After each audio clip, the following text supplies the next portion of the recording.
Hello! Bienvenue à toi dans ce nouveau podcast. Alors là, c'est un article un peu roman que je n'ai pas relu. Je l'ai écrit la semaine dernière, je ne l'ai pas relu depuis. Je pense qu'il y a des choses qui ont déjà évolué depuis que je l'ai écrit, mais j'avais quand même envie de le partager avec toi. Alors là, c'est un peu long, je te préviens, hein. Je parle aux recruteurs et je te parle aussi de ma vision du salariat qui n'est pas très jolie, mais que j'aimerais bien transcender cette vision parce que je pense que tout n'est pas tout blanc ou tout noir. Donc je vais te le lire et puis si après quelque chose me vient à la fin de l'article, je partagerai avec toi. Alors, cher recruteur à la recherche du candidat idéal.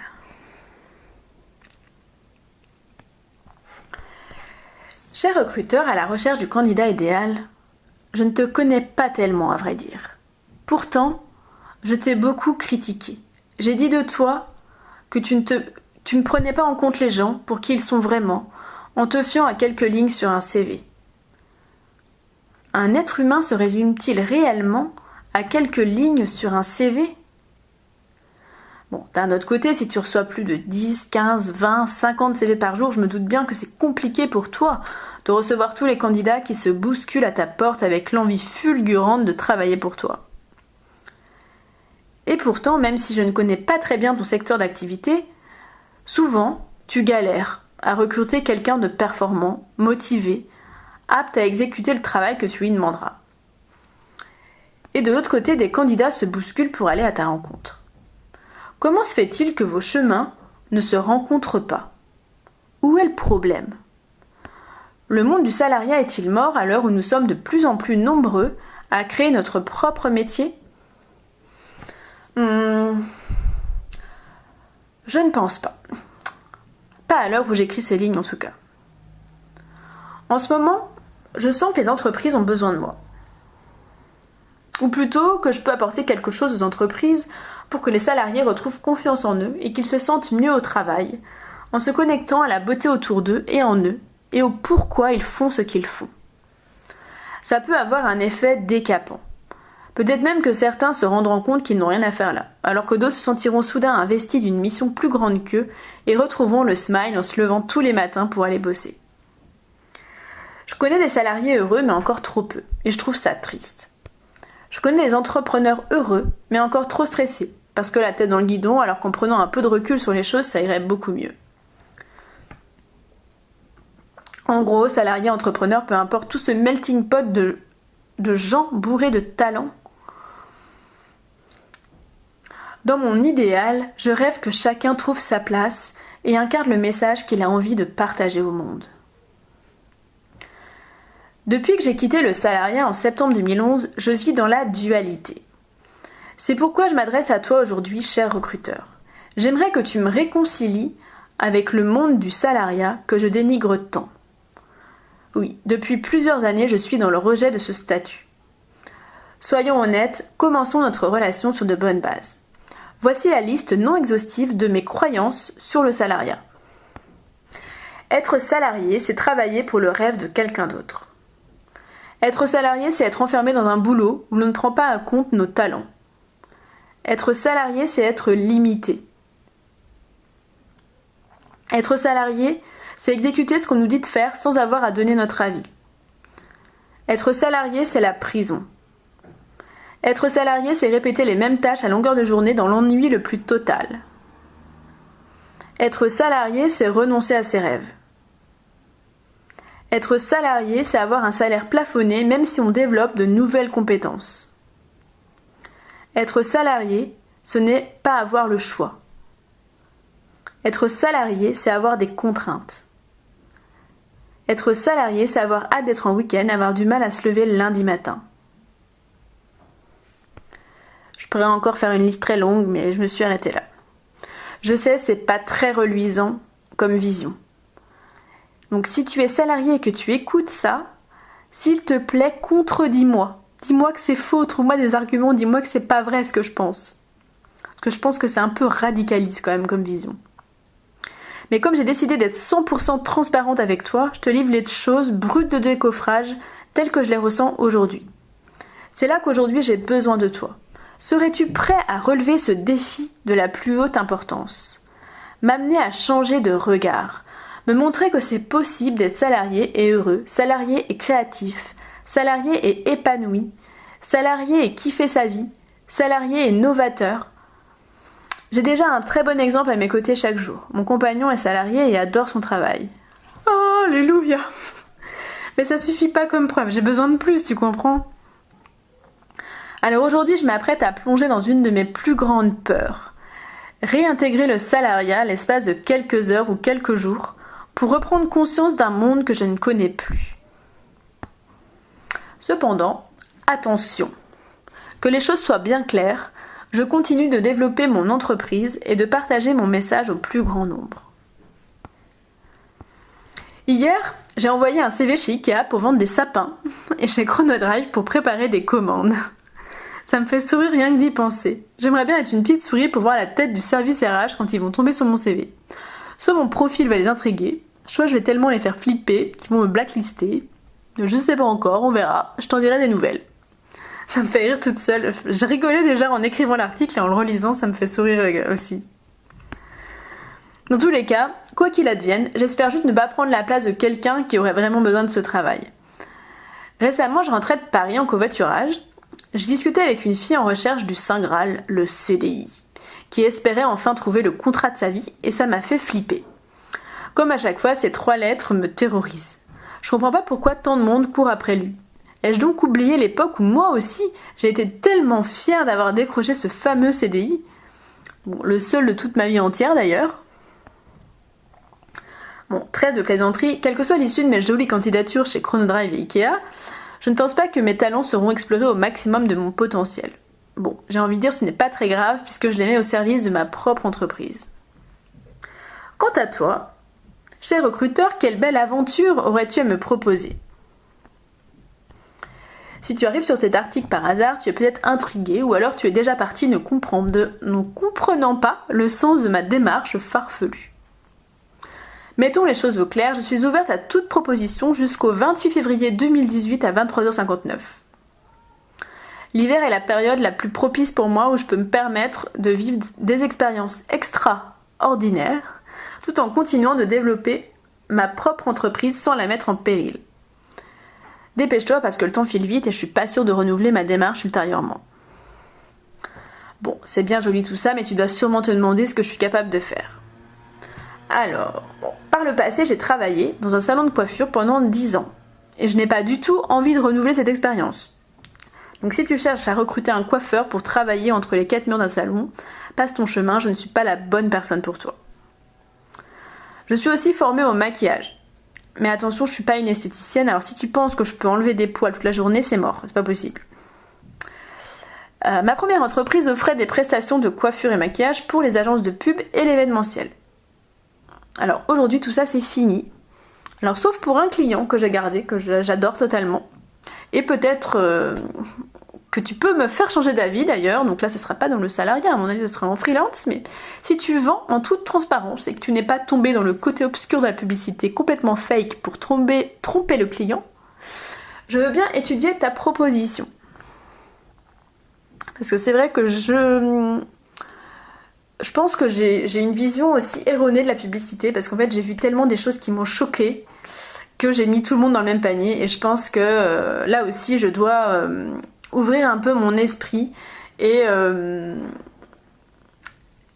à la rencontre. Et d'ailleurs c'est pour ça qu'en ce moment je vais pas mal à des événements où il y a des gens de la communication, des gens du marketing pour essayer de voir les choses sous un autre angle parce que je pense que tout le monde n'est pas mauvais ou horrible dans le monde, donc voilà, il faut que j'arrive à trouver un équilibre dans tout ça. Et donc aujourd'hui, là à cet instant où je parle, je suis photographe de l'âme, révélatrice de beauté, éveilleuse et conscience. Ma mission c'est de révéler la beauté et les talents de mes clients, mais pas que. J'ai un mantra que j'adore qui s'appelle « Derrière la peur, l'âme agit ». Parce que je crois sincèrement que derrière chaque peur irrationnelle se cache quelque chose de magique et d'inattendu. Rien que écrire ces lignes, ou là rien que de parler, c'est déjà quelque chose de magique pour moi. Je sens déjà qu'il va se passer un truc, même si je sais pas ce que c'est. Bon, avec tout ça, tu n'es peut-être pas très avancé, à moins que tu saches lire entre les lignes ou écouter entre les mots. Si c'est le cas, tu viens de gagner des points. Aujourd'hui, quelqu'un m'a demandé si j'avais fait des études de com. Ça m'interpelle parce que c'est pas la première fois qu'on me fait cette remarque.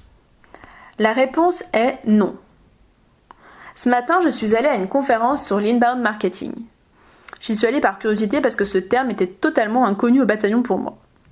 Je me suis rendu compte que c'est déjà ce que je fais depuis longtemps, sauf que chez moi, c'est un peu plus bordélique. C'est évident que si je m'offrais les services de personnes compétentes, je serais sûrement mieux référencée, j'aurais sûrement plus de clients qualifiés. Enfin, les gens me trouveraient plus facilement. Je sais que ça pourrait être une super belle valeur ajoutée pour que les gens me trouvent, mais donc là, j'ai pas forcément j'ai pas le courage. Enfin, je vais pas dire que je suis feignante parce que je fais plein de choses, mais je veux dire, j'ai pas l'énergie de me lancer dans ça pour le moment. Donc je communique n'importe comment, mais les gens pensent que je fais de la com hyper élaborée. C'est un peu bizarre. Donc peut-être que je viendrai un jour à me faire accompagner sur ça, ou pas, on verra. Alors pour l'instant, je me contente du marketing intuitif. Et ma stratégie, c'est que j'ai pas vraiment de stratégie et que j'écris et je partage presque tous les jours ce qui me vient de manière spontanée, parce que le message est le message. Et pour le moment, ça me convient très très bien comme ça. J'avoue que dès qu'il faut partir dans des calculs stratégiques alambiqués, ça me prend la tête et ça bloque toute ma créativité. Donc si un jour la vie fait que je dois me pencher sur cette question, j'engagerai sûrement quelqu'un pour le faire à ma place. Cher recruteur, si tu es toujours là, bravo à toi, quel courage d'avoir tenu jusque-là. Alors voici ce que je peux apporter à ton entreprise aujourd'hui. Alors je peux t'apporter plein de good vibes pétillantes, je peux t'apporter un nouveau regard, je peux t'apporter ma capacité à gérer un projet de A à Z même quand ça paraît un véritable bordel. Je peux t'apporter le smile à toute épreuve, de la communication positive dans la joie et la bonne humeur, plein de créativité et 50 000 idées à la minute et plein d'autres belles surprises.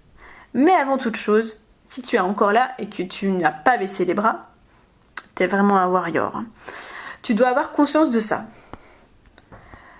Je ne travaillerai pas pour toi au détriment du message que j'ai à partager au monde. Je ne consacrerai pas 100% de toute mon énergie à toi. J'en garderai pour moi, pour mon couple et pour le développement de mon entreprise. Si tu penses que l'expérience que tu vas me faire vivre peut être positive pour mon entreprise, c'est un plus. Je suis capable de te dire non si ce que tu me demandes va à l'encontre de mes valeurs. Je ne suis pas morte de faim, autrement dit, je n'ai rien à te quémander. On avance ensemble ou alors passe ton chemin.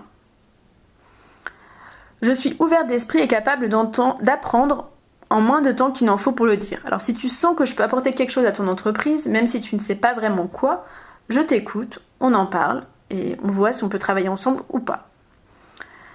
Je suis prête à regoûter au salariat, mais attention, cette offre expire le 28 février 2018 à 23h59. Ouais, c'est précis. Hein. C'est comme les DLC là sur la bouffe. Bon, sinon, je crois que tu trouveras assez de choses me concernant en tapant mon nom sur Google. Si tu doutes de mes compétences, de ma sincérité ou autre chose, voilà, tu tapes mon nom, Marie Guibrin, sur Google et tu trouveras plein de trucs. Dernière chose, je pense qu'il n'y a pas du tout de sous-métier. Donc, rappelle-toi, je suis en mode open mind. Même si ça sort complètement de ce que je fais en ce moment, j'ai vraiment envie de vivre une expérience extraordinaire. Peut-être que je peux me surprendre à aimer des choses que je crois qui sont pas faites pour moi et voilà, je suis sûre qu'il y a quelque chose à apprendre derrière tout ça.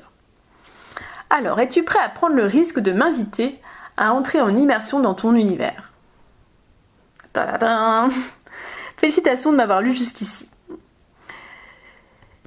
Ou de m'avoir écouté, parce que là c'est en podcast. Donc, si tu as écouté jusqu'au bout, écris un message dans les commentaires avec les mots youpi et gratitude. Si tu penses que quelqu'un devrait absolument écouter ça, partage cet audio au monde entier.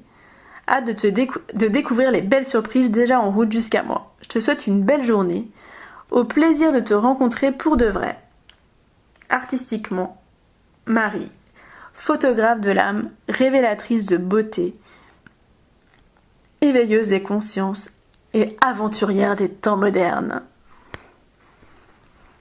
PS, qui que tu sois, as-tu conscience qu'il est vraiment temps pour toi de révéler ta beauté et tes talents au monde ? Tu en as marre des images parfaites, sans âme, photoshopées sur papier glacé ? Tu aimerais partager au monde qui tu es vraiment sans te sentir en décalage constant entre qui tu es et l'image que tu renvoies à travers la toile. Alors, tu sais ce qu'il te reste à faire, tu réserves ta séance photo avec moi. Je t'amènerai à vivre une expérience bien au-delà de l'idée que tu peux te faire d'une séance photo. PS numéro 2. Si tu es prêt à recevoir de l'inspiration et des news exclusives 3 fois par semaine dans ta boîte mail, tu peux t'inscrire maintenant, c'est gratuit et c'est bon pour le moral. Je te mettrai tous les liens qui vont bien dans la barre d'infos. Et sinon, pour revenir à cet article, en fait je suis assez surprise de le relire. Parce qu'en fait, j'avais un peu peur de le relire. Je me suis dit, non mais j'ai vraiment dénigré le salariat. Marie, quand même, t'as abusé. Parce que je l'avais pas relu depuis la semaine dernière. Et en fait, je me rends compte que... Je crois que je l'ai quand même écrit dans une bonne énergie. Et je pense que ce que je dis sur le salariat, sur mes croyances sur le salariat, c'est un peu... Je me trouve quand même un peu extrémiste. Alors, je pense pas que tout est faux, ni que tout est vrai. Je pense qu'il y a des choses à nuancer. Et c'est dans ce sens que je suis ouverte à revivre cette expérience du salariat. Mais si ça se trouve, je la revivrai même pas, parce que là déjà je reviens d'une rencontre entrepreneur et j'avoue que j'ai quand même bien kiffé cette rencontre et là je me dis non mais Marie, t'as pas que ça à faire d'aller revivre une expérience de salariat comme ça juste pour le fun, pour voir ce que ça fait, machin. Mais en même temps, alors, je suis un peu partagée parce que je me dis, je suis sûre que d'un côté j'ai un truc à apprendre. Et déjà premièrement parce que ça me fait très peur. Juste d'être salarié, de signer un contrat, même si c'est un contrat d'un jour, hein, c'est pas, mon but n'est pas de revenir dans le salariat et d'oublier mon entreprise, ça c'est hors de question. Mais je me dis, rien que pour l'expérience de dépasser cette peur, ça vaudrait quand même le coup que je le fasse. Mais je vais pas passer toute mon énergie à chercher. Voilà, j'ai lancé j'ai planté quelques graines, mais pour moi la priorité ça reste mon entreprise. Donc on va voir ce qui se passe de ce côté-là. De toute façon, je te tiendrai au courant. Et je pense que l'expérience, ça peut aussi être enrichissante pour voir, pour apporter un autre regard et voir ce que je pourrais moi apporter en tant qu'entrepreneur au niveau du bonheur au travail, du bien-être au travail. Je pense qu'il y a vraiment des choses à faire et à développer. Et entrer en immersion dans le salariat avec un regard entrepreneurial, je pense qu'il y a des choses qui peuvent émerger. Je sais pas encore quoi. Mais voilà, donc je te dirai, je vais voir ce qui se passe là dans les semaines à venir. Je partagerai avec toi si j'ai franchi ce cap ou pas, et ce que ça m'a apporté. Voilà, donc affaire à suivre. Et puis, si toi tu es salarié et que tu es super heureux et que tu kiffes ton taf et tout, mets-moi dans les commentaires ce que tu ressens. Si au contraire t'es pas bien, qu'est-ce qui se passe, c'est quoi les vraies problématiques, parce que c'est vrai qu'on entend des choses, mais voilà, on entend mais on n'est pas dedans quoi. Et puis si tu es entrepreneur aussi, c'est quoi, pourquoi tu es entrepreneur, quelle est ta vision du salariat, est-ce que aussi peut-être que tu es salarié et entrepreneur. Voilà, il y a plein de modèles et là, je suis vraiment dans une période de ma vie où je me dis, faut que j'arrête de voir tout noir ou tout blanc, tout mal ou tout bien. Voilà, je suis en train de me rassembler en fait et de prendre réellement conscience que tout est lié et qu'il n'y a pas de tout est bon ou tout est pas bon. Voilà. Donc voilà mon cheminement où j'en suis. Je fais que de dire voilà, ça va pas du tout, mais c'est pas grave. Et bon, je te retrouve demain pour un nouveau podcast qui sera cette fois-ci sur le marketing intuitif. Si tu es très pressé, il est déjà en ligne sur mon blog à l'écrit, mais il sera en ligne demain en audio sur YouTube. Salut, prends bien soin de toi, à bientôt pour de nouvelles aventures.